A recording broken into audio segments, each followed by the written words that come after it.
ওইটা খুব কঠিন জীবন। মনে করেন এই কোস্টগার্ডে মারে, এই র্যাবে মারে, এই পুলিশি মারে, খুব কষ্টের জীবন। সরকার আমাদের ভালোভাবে জীবনযাপন করার জন্য সুযোগ দিয়েছে, এই জন্য আমরা সিলিন্ডার রাখছি।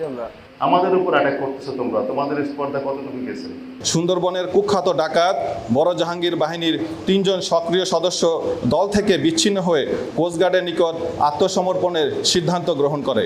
এ প্রেক্ষিতে গত ৮ই জুলাই ২০২৬ তারিখ বুধবার বিকাল ৫টায় বাগেরহাটের শরণখোলা থানাধীন সুন্দরবনের তাম্বুল বুনিয়া ফরেস্ট অফিস সংলগ্ন কলমগুলি খাল এলাকায় ডাকাত বড় জাহাঙ্গীর বাহিনীর ৩ জন সদস্য অস্ত্র ও গোলাবারুদ সহ কোস্টগার্ডের নিকট আত্মসমর্পণ করে। এ সময় তাদের কাছে থাকা ২টি দেশীয় একনলা বন্দুক, একটি দেশীয় পাইপগান, ৪০ রাউন্ড তাজা কার্তুজ ও একটি ওয়াকিটকি কোস্টগার্ডের নিকট জমা প্রদান করে। এছাড়াও উক্ত সময় ডাকাত সদস্যদের নিকট হতে জিম্মি থাকা একজন জেলেকেও উদ্ধার করা হয়। ভিটামিন ই ও সি সিরাম ৮টি প্রাকৃতিক অয়েল সমৃদ্ধ লিলি সিরাম অয়েল, যা চুল পড়া কমায় মাত্র ৩০ দিনে। আত্মসমর্পণকারী ডাকাত আলামিন হোসেন বাগেরহাট জেলার মোংলা থানা, তৈবুর রহমান সাতক্ষীরা জেলার তালা থানা এবং মনিরুজ্জামান মামুন খুলনা জেলার কয়রা থানার বাসিন্দা। বড় জাহাঙ্গীর বাহিনীর সদস্য হিসেবে তারা দীর্ঘদিন যাবৎ সুন্দরবনে ডাকাতি সহ সাধারণ জেলে ও বাওয়ালিদের জিম্মি করে মুক্তিপণ আদায় করে আসছিল।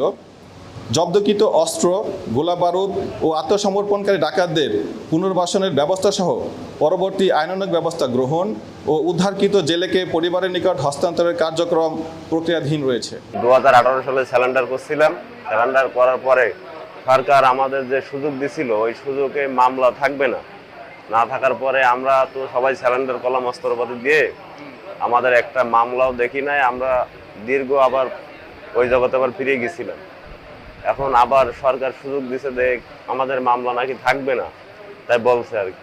তাই আমরা আবার সাধারণ জীবনযাপন করার জন্য আমরা কোস্টগার্ডের কাছে আত্মসমর্পণ করছি। ওইটা খুব কঠিন জীবন। মনে করেন এই কোস্টগার্ডে মারে, এই র্যাবে মারে, এই পুলিশি মারে, খুব কষ্টের জীবন। কিন্তু আমরা চাই যে আমরা বউ বাচ্চা নিয়ে যেন সুখে থাকতে পারি। ৩ বছর দীর্ঘ আমি সুন্দরবনে আছি।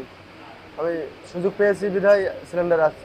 সরকার আমাদের ভালোভাবে জীবনযাপন করার জন্য সুযোগ দিয়েছে, এই জন্য আমরা সিলিন্ডার রাখছি। আমরা পরিবার পরিজন নিয়ে ভালোভাবে সুখে থাকতে চাই। আমরা চাই না মানে খারাপ জীবনে, আমরা চাই না যে আমরা খারাপ জীবন। এই জীবন ভালো জীবন নয়, অন্ধকার জীবন, খুব ভয়ঙ্কর জীবন। কখন বাঘ আছে, কখন ভাল্লুক আছে, কখন আপনার কোস্টগার্ড আছে, কখন র্যাবে গুলিগাল্লা করে। আমাদের এই জীবন ভালো জীবন না। আমরা চাই স্বাভাবিক জীবনে বউ ছেলেপিলি নিয়ে, মা বাপ নিয়ে সুখে থাকি। আমরা এই জীবন চাই না। আমরা সুন্দরবন শিয়ালা নদী থেকে আমাকে ডাকাত দল ধরেছে। আজ থেকে 15 দিন হয়েছে জিম্বি করে রেখেছে। জিম্বি রেখে আমাকে 3 ডাকাত দল নিয়ে ওখান থেকে পালিয়ে এসে আমাকে কোস্টগার্ড কাল উদ্ধার করেছে। উচ্চ মহল থেকে আমাদের স্বরাষ্ট্র মন্ত্রণালয়ের মিটিংয়ে তোমাদের নিয়ে আলোচনা হয়েছে যে হ্যাঁ, তোমরা সুযোগে আলোচনা করতে পারবা। বাট এই সুযোগ কিন্তু তোমাদের আর হয়তো ভবিষ্যতে দেওয়া, আমি জানি না। যদি তোমরা রিপিটেডলি করতে থাকো, যে আত্মসমর্পণ করতেছো আবারও চলে যাচ্ছ, এগুলো যদি হয়, আর এই সমস্ত গান যেগুলো তোমরা নিয়ে ঘুরতেছো, আমরা তোমাদেরকে আত্মসমর্পণ যেটা করলা আজকে, খুব ভালো জীবনে ফিরে যেতে হবে। বাংলাদেশে কাজের অভাব নেই। একটা রিক্সাওয়ালা রিক্সা চালায় মাসে 20,000 টাকা বেশি কামাই করে, আর পরিবার পরিজন ছেড়ে কোথায় গিয়ে মানুষকে প্রথমত করতেছে অন্যায়। এটা তো কোনো ন্যায় ভালো কাজ না। একটা মানুষের কষ্ট করা টাকা তুমি চিনাই নেবা, হোয়াট ইজ দিস? এটা তো কোনোভাবে হতে পারে না। তো পরিবার পরিজন নিয়ে ভালো করে বাস করবা প্রথমত। সেকেন্ড হচ্ছে, বাংলাদেশের যে প্রচলিত আইন আছে, আইনকে সম্মান করে, আইনের প্রতি শ্রদ্ধা রেখে সমাজে বাস করতে হবে।